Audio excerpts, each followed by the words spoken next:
All right, let's jump right into a puzzle that sits at the very heart of American society.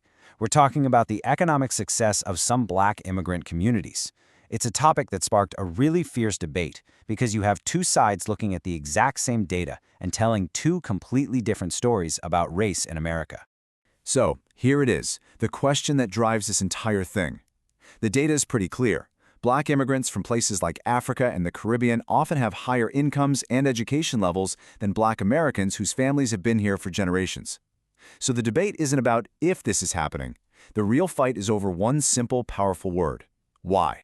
And that's what makes this so fascinating, right? You've got two groups looking at the same set of facts, the same numbers, and they walk away with totally opposite conclusions about what it all means for race, culture, and inequality in America.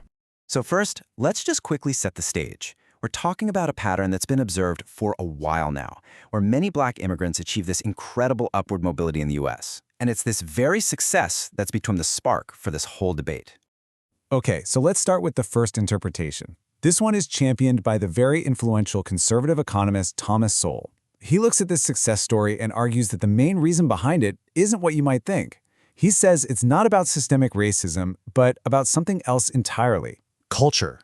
Sowell's argument really rests on three main pillars. He points to 1. Historical incentives that shaped a particular culture, 2. The huge role of family structure, and 3. Something he calls the selection effect of immigration. So let's break each of those down. Sowell's first point actually takes us back centuries. He argues that the system of slavery was different in the West Indies compared to the U.S. In some cases, enslaved people there were allowed to grow and sell their own crops. Now this, he says, created a culture of entrepreneurship and self-reliance that just wasn't possible for enslaved people in the United States. And he believes that culture, that drive, has been passed down through generations. Next up, Sowell zooms in on family structure. And look at these numbers. They're pretty stark. Black immigrants have a marriage rate that's almost double that of U.S.-born Black adults. Sowell's argued for a long time that stable, two-parent families are a huge building block for economic success. For him, this is a major cultural difference. And Sowell's third point is all about the immigrants themselves. He calls it the self-selection effect. The idea is pretty simple, really. Think about it. The kind of person who decides to pack up their entire life and move to a new country, well, they're not average. They tend to have a special kind of drive, a different level of optimism, and a real willingness to take big risks. They've already selected themselves as go-getters. So when you put it all together, Sowell's conclusion is this. He uses the success of Black immigrants to argue that if systemic racism was this all-powerful, unbeatable force, then this kind of success just wouldn't be possible.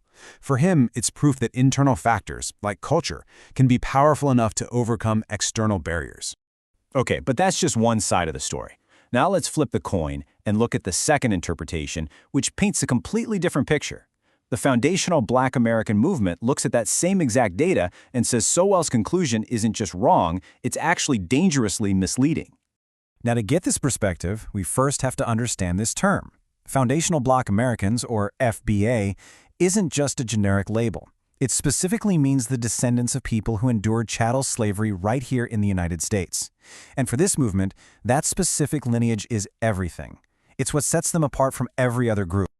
And that brings us to their central argument. They say you just can't compare the two groups. It's an apples to oranges comparison, because their histories, their starting points, and their entire relationship with America are fundamentally completely different. Advocates of this view point to a few huge differences. First, U.S. immigration laws often favor people who are already educated or skilled, so many immigrants arrive with a leg up. But even more important, they say, is that immigrants weren't raised in the shadow of American slavery and Jim Crow. They didn't inherit that multi-generational trauma. So for them, immigrant success doesn't disprove racism at all. It just proves that the two groups are starting the race from two totally different starting lines. This quote from Tariq Nasheed really captures the raw frustration at the center of this perspective. It highlights a deep concern that the whole immigrant success narrative is sometimes used to dismiss the very specific historical claims of foundational Black Americans. Okay, so we've got these two powerful competing narratives, right? Let's actually put them side by side to make it crystal clear where they break from each other. This chart just lays it all out. When you ask, what does immigrant success prove? Sowell says culture is the key. The FBA view says it proves their context is different. When you ask about the main cause of disparity, Sowell points to internal factors. The FBA view points to external historical systems, which is why, at the end of the day, Sowell sees the data and concludes systemic racism is overstated, while his critics say it's just being completely misunderstood. So, to put it as simply as possible, Sowell holds up Black immigrant success as Exhibit A. He uses it as a powerful counterexample to argue that things like cultural capital and individual choice matter more than systemic barriers alone. And on the other side, the FBA movement sees this whole comparison as a way of letting American institutions off the hook. They argue that whether it's intentional or not, it ends up blaming the victims of history for the very problems that history created. So, why get so worked up about this? Why does it matter so much? Well, because this is way more than just an academic argument over some stats.